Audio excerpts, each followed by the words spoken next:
Hello, I'm Dr. Catherine Fines. I'm very excited to announce that I'm soon to be starting a workshop series called Pathways to Conscious Health. And I thought I would put together a spiel in the form of a PowerPoint presentation as a prelude to that. So don't worry about reading the words. It's really just to keep myself on track. So I'm going to screen share.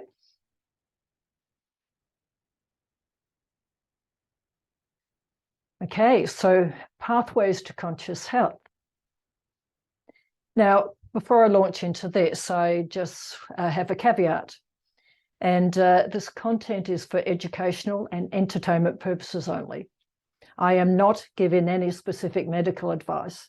And I do suggest that any individuals reading this or listening in get their personal health advice from their own appropriate and trusted healthcare professionals. However, I am all for individuals learning to think beyond the consensus reality dictates if they choose and if they're able, and be the final arbiter of what they deem is best for themselves. So it's a workshop series called Pathways to Conscious Health. And essentially it's about mind-body medicine, which has been a long-term interest of mine, or what I prefer to call conscious health, because all healing, and even that word is a misnomer, is about elevating our level of consciousness, increasing our awareness, particularly our self-awareness. And I think we've lost sight of this over the last few years with all the fear and the drama that we've been subject to. And maybe it's time to bring the mind, or the more expansive consciousness, and maybe particularly the heart, back into healthcare. Now, I think it's quite an understatement to say that we've gone through a global crisis over the last few years. And this obviously has affected different people in different ways. And we've all been affected in some way. And I think it's helpful to be reminded that crises serve a function. And this statement is no way to underestimate any trauma or suffering experienced or yet to be experienced. But crises are about shaking up old patterns, beliefs, systems, institutions, and ways of being that no longer serve us well, if they ever did. They're about forcing us to reassess what was previously blindly accepted and considered normal, and about questioning what was previously unquestionable. So crises are about breaking down old patterns, old ways of being, beliefs, old systems and institutions that no longer serve us, that we've evolved beyond, that we've outgrown. They get our attention when we've ignored previous indications and cues and other signs that all is not well. And I think we've probably all at some level ignored previous indications and cues. And they have to be dramatic, or we would not start the process of change. A health challenge and any major life change can be a crisis, or perceived as a crisis. So sometimes crises steer us away from what is not working in our lives to a situation that is ultimately more conducive to our well-being and our authentic selves. It's life's way of putting us back on track to what is in our best interests, our highest good, though it sure does not feel like it at times, as I well know. And as said, any significant change, even positive changes, and certainly health challenges, can feel like a crisis. We are indeed creatures of habit, so we might fight tooth and nail to avoid change and upheaval. We cling to the familiar and are universally threatened by change, even when the familiar is not so great. And the outcome of crisis is to shake up old entrenched patterns that no longer serve us. They are transformative and growth enhancing as they flush out stagnant attitudes and ways of being. And sometimes we do need to step back from our habituated ways of being, to view them from a distance in order to invite a different perspective. Otherwise, we're like the fish swimming in water that does not notice the background water. Change is inevitable after such an upheaval. It could be no other way. It will not be going back to life as normal. Normal, or at least as we knew it, is gone. And as I've said many times, at this juncture, we just need to be very careful about what new normal we agree to. Is it going to be dictated to us, or are we, the people, going to create it or co-create it ourselves? Change will involve examining and adjusting beliefs that have been entrenched within the collective consciousness of humanity itself, in addition to our own personal beliefs and the belief sets of our societies, families, professions, and all groups with which we belong and align. And just as many individuals might have a disinclination to own and explore their own shadow, it is the same with society in general, until forced to do so, such as now. And it must, unless we want to continue on a self-destructive trajectory. And true healing, physical and psychological, really at any level, involves addressing our shadows. Well, certainly if it's worth its salt. And really, shadow just means that of which we're unaware. So my background is healthcare. And many would agree that the health industry is particularly one of the systems that is currently up for scrutiny, as many people have become disillusioned with this particular system, upon which so many of us are dependent. I had worked as a Western-trained allopathic medical doctor, mostly as an integrative or holistic general medical practitioner, for over 40 years, until I decided to retire from medical consulting in 2021. So yes, I have been around for a while. And having been in the game for over 40 years, I did see some considerable change over that time, and for many years had some disquiet about where healthcare appeared to be heading. And a book I wrote a few years ago called The Wounding of Healthcare, From Fragmentation to Integration, details some of my perspectives on health, illness, healthcare systems, and mind-body medicine. So 40 plus years has given me a long time to observe our healthcare systems, healthcare consumer demands, health, illness, and particularly to observe human nature. I have a long-standing interest in mind-body medicine, or what I prefer to call conscious health, because it is about becoming unconscious. A lot of our health issues are very related to what resides in our unconscious minds. I am fascinated by the human psyche, and particularly as it relates to health. I've also had an interest in and have trained in some non-allopathic healing systems, and thus have not been invested in only one system, doctrine, or paradigm of belief regarding healthcare. So this has given me a broader view. And I believe it's time that we bring the heart and the right brain into healthcare, not at the exclusion of our busy left brain intellects. And I love to exercise my busy left brain intellect on a very regular basis, but back into balance with those aspects that have so dominated our understandings in this area. And to increase our awareness of the mind-body connection, we need to look at our health challenges analogically, symbolically, and take a bigger picture overview. And really, we need to look at them through the lens of quantum physics, rather than just the Newtonian cause and effect worldview. And I will be talking a lot about that at a later stage. A solely myopic, reductionist, mechanistic understanding of our bodies and how they function would not be inclusive of this broader view.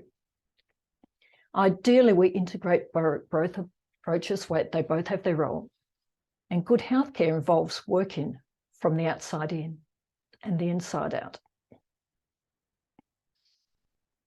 Our health is inseparable from all aspects of the human condition. When addressing issues of health, it makes no sense to me at all to separate mind from body, nor one's health from one's life in general.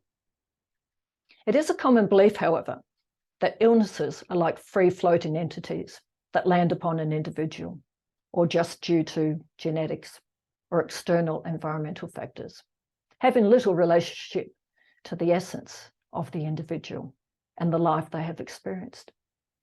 we have collectively decided that all illness is malign, unbidden, bad luck, and an aberration of nature, rather than sometimes our greatest teacher. And as I say, I don't believe that nature gets it wrong. I just think we are just very good at misinterpreting it. With Western medicine, we've overemphasized the physical aspects, and often at the expense of other more nebulous aspects of our being, more nebulous, but no less powerful. And of course, the more mechanical, quick fix approach has its place and can indeed be life-saving, as we all know. The body, our physicality, does need to be supported and cared for. That goes without question. And obviously, Western medicine is very useful in areas such as the treatment of acute medical conditions and trauma, where an expedient, proactive approach is needed. However, often it is not so great for those chronic medical conditions, and particularly those that defy the medical model, and there are plenty of those. We've been trained to seek the remedy from outside of ourselves, take a substance and/or have something repaired or cut out of our bodies in a mechanical fashion. And this is treating the body like it is a machine that is disconnected from consciousness. And of course, this familiar approach has its place and can indeed be life-saving, as I've said. However, generally, there's an overemphasis in modern medicine on the biochemical and mechanical approach, and often at the expense of a whole spectrum of other available approaches. We are not machines. We are complex bioenergy, psychosocial beings. Yes, that is a mouthful, where all components are interconnected to act as a whole. Therefore, we should be treated as a whole. Yes, this is very, as I well know, very hard to address in a 10-minute health consultation.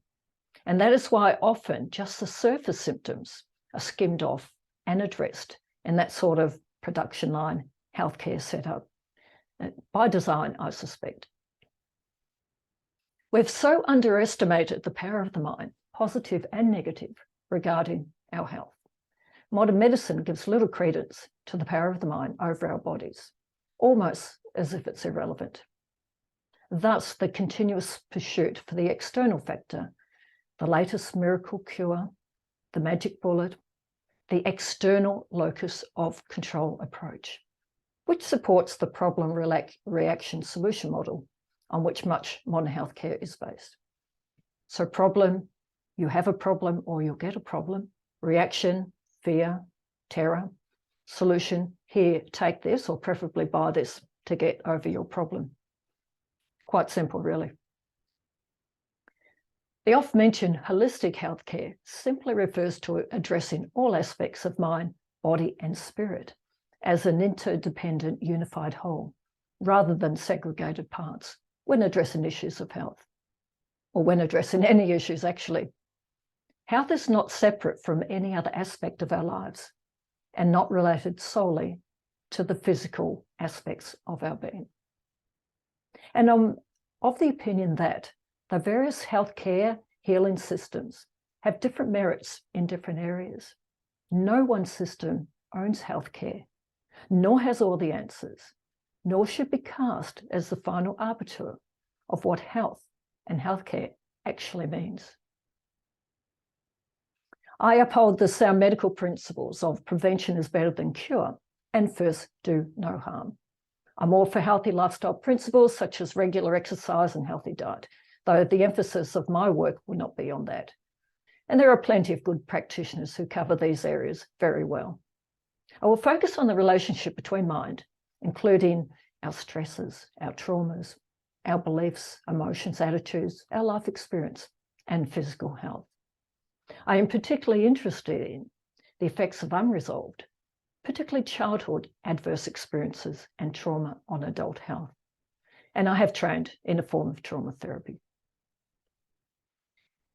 And I should mention that when talking about illness, I will be referring mainly to natural organic illness, not man-made illnesses, though there are some general principles that apply to all experience of unwellness. And it seems that we're bombarded from all directions with phenomena that can potentially harm us these days. And I'm not at all denying that. However, rather than just fighting what can get us from the outside, putting our focus on our internal milieu, mind, body, and spirit, will help to mitigate our vulnerability to any external factors. Where I might differ from most conventional healthcare practitioners is regarding my perspective that illness might have some function, some meaning, and even opportunity for growth beyond the physical aspects. And this perspective does not at all mean that we do not treat what we need to treat, nor try to prevent what we might prevent. It's just that if health challenges and illnesses are experienced, there can be a deeper meaning and even gifts beyond just the physical manifestations and treatments. We can treat and take care of the details while maintaining a broader perspective. Addressing either alone will probably always be incomplete. We can take a symbolic view in addition to taking care of the specifics in a more tangible fashion. The two approaches are certainly not mutually exclusive and, in fact, ideally complement each other. And external agents can certainly help and should be utilised when truly necessary, safe and effective, but not as sole agents, at the exclusion of broader, more holistic approaches to healthcare. All true healing at some level might be perceived as confronting, involving some discomfort in the psyche, usually temporary, of course. And this is because we have to reach beyond who we were. We need to change at some level to evolve beyond and no longer be a match to the circumstances that we want to change, or at least get a deeper understanding of ourselves through the experience of them. We're usually heavily invested in and identified with who we thought we were, and change, even positive change, is universally perceived as being threatening to the psyche, to the ego, let's say. And even these words will be confronting to some people. And on that note, when talking about mind-body medicine, a common retort that I have certainly heard over the years is, "Are you blaming me for my illnesses?" It's not about blame at all. I do want to emphasize that. It is not about blame, but it is about insight, awareness, and a more in-depth understanding of the self. And I believe that mind, or the more expansive consciousness, and body are inextricably linked, and for all illnesses, for everyone. I don't believe that this illness has a mind-related factor, but these illnesses don't. I see this across the board. Even accidents, I might say, and more on that another time. So healing, or the word healing, is actually a misnomer, as ultimately there is nothing to heal. It is all information of sorts to help us to get to know ourselves and life at a deeper, more profound level beyond the ego self, which is where illness lies. It is about insight, awareness, growth and wisdom, and maybe particularly growth and wisdom, and integration rather than just adding substances or removing bits. In fact, our rejection of parts of ourselves, including parts of our bodies and parts of our life experiences, can be illness-inducing. Health and healing are not about achieving some utopian state of never having illness. And I really do not believe that most of us, maybe some people are, but most of us are not at that level of consciousness as yet. I certainly have had my health challenges, and I suspect I might have more in the future. However, watch this space as things are rapidly changing. Our consciousness is rapidly changing. Healthcare will reflect the society in which it's immersed. And societal change must preclude or co-evolve with fundamental changes in our understandings of and approaches to illness, health, and healthcare.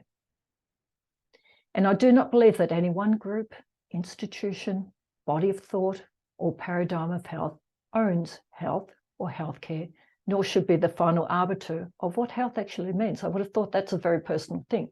Now, I know I'm repeating this, but I think it bears repeating. And I would hope that we are evolving to a stage where we can integrate the best and the safest of various approaches to healthcare in an atmosphere of mutual respect and learning for the overall benefit of the healthcare consumer and our society as a whole. Kind of like that. However, the collective hubris of our runaway intellects, untethered from the heart and our deeper wisdom, would have us believe that we can control all of health and life and death by artificial means. And I would say that history, and particularly recent history, has proven otherwise. The immense, and I mean immense, and ever-expanding plethora of scientific research, useful and life-saving though some of it is, has not stopped unwellness, stress, and disease from occurring. And those who are very invested in and cannot perceive laterally to our material, conventional consensus reality will have a hard time embracing anything beyond that materialist approach to healthcare. And they will probably not be at all interested in what I have to say and might well view this content as New Age gobbledygook. But I'm not New Age at all, I might add. And each to their own. Different courses for different horses, as they say. We need to respect that everyone's path is different, and it is not my role at all to convince anyone of anything. Each individual needs to decide for themselves. Ultimately, good healthcare is about teaching people how to best care for themselves. Which brings me to the subject of personal responsibility. Though healthcare practitioners should certainly provide the best honest information, advise and facilitate the care of their patients and clients in the best and most ethical way they know how, ideally, the individual is the one who has final responsibility for and is the final authority of their own health, if they have the capacity to do so. And this will foster self-empowerment rather than powerlessness in individuals. And I am aware that this is a terrifying prospect for many people, as they are so used to handing the reins over to the health authorities. However, I believe that it's time that we respectfully hand back the authority of one's health and life in general to the individual, and best teach them how to look after themselves in an atmosphere of encouragement and support, of course. And yes, there does need to be a bridge as we move from the familiar into the new, because we're currently so dependent on old systems that have been upheld by the beliefs and cognitions of our shared consensus reality. And ideally, we take what is beneficial from the old systems, health or otherwise, with us as we create the new. We are on a frontier of sorts. It's actually a very exciting time. At this stage, I personally will leave the medical treatments to the expert practitioners in that field, though I remain interested in what goes on in that area, of course. Now I'm focusing on conscious health, the mind consciousness related aspects of our health challenges. You could call me a medical philosopher of sorts, if such a thing exists. Maybe it does now. I'm not at all pretending to have all the answers. I don't think anyone has. I am working this out as best I can as I go along. I'm not a medical intuitive or a psychic, though there are many others who are very talented in those fields, so seek them out if this is the approach that you want. However, the mind-body connection remains a fascinating area of interest for me, and I have devoted many years, decades in fact, to delving into this fascinating area. I also concede that there will be some mysteries that we might never get the answer to, try as we might. As the physicist Max Planck stated, science cannot solve the ultimate mystery in nature, and that is because, in the last analysis, we ourselves are part of the mystery that we are trying to solve. Pause on that for a moment. And maybe at this juncture, we're not meant to, as the growth is in the exploring and learning along the way. So I hope this has created some interest in you, and I will let you all know when I launch my Pathways to Conscious Health program. Thank you.